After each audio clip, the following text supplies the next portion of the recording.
As the United Kingdom continues to grapple with high food and energy prices, Energy Minister described the practice of forcibly entering homes to install prepayment meters as outrageous and called on all firms to stop it immediately.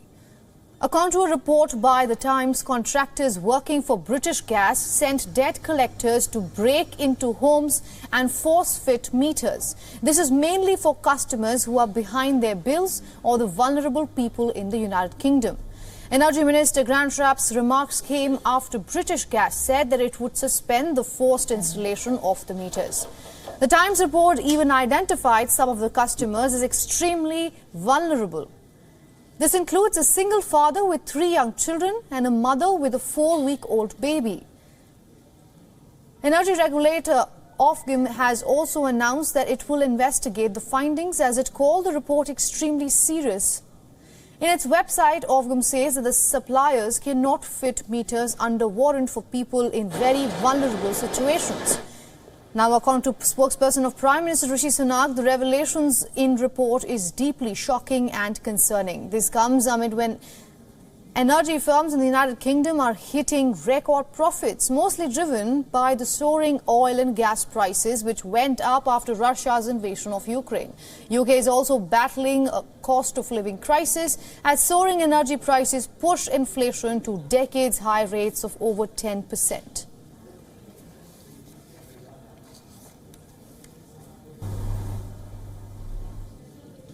And for more on this, Mike Buckley, senior journalist and political commentator, joins us live from Sheffield, England. Welcome to the broadcast, Mike. Now, we understand that prepayment meter is a last resort, which basically means that every possible alternative should be used prior to that. However, that does not seem to be the case here. The findings suggest that the agency is doing anything but this. What are your thoughts on that? Well, I think, as you've just been saying, the most shocking thing is learning that this agency broke into people's homes to install prepayment meters against their will, which I think must be against the law. But if not, it's certainly, it's almost abusive behaviour.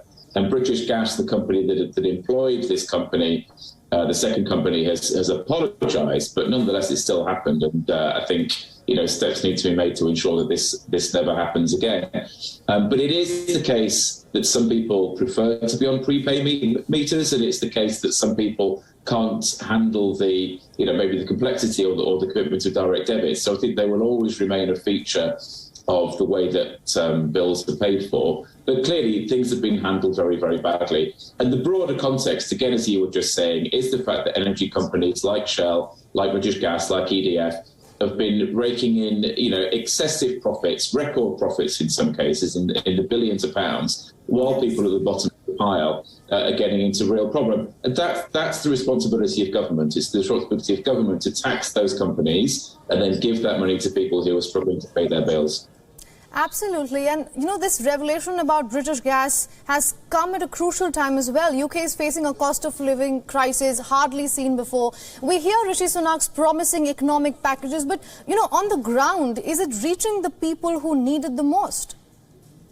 I don't think so, no. And, over the last sort of 13 years, we've seen rich people in our society, including the very rich, get much wealthier. That was even the case during the pandemic. People who already had a lot of money, millionaires and above, they got progressively richer in the pandemic because of handouts from government, because of, action to stoke the, house prices, because of giveaways to large companies. But poorer people got progressively poorer. And of course, the cost of living crisis, which is in part the fault of the government and the previous government, all of them Conservative governments, I might add, people at the bottom of the pile are progressively getting worse. Food prices are going up, energy prices are going up. The basic things that people don't have an option on paying, not luxury items, are going up. And that, of course, disproportionately impacts the poor.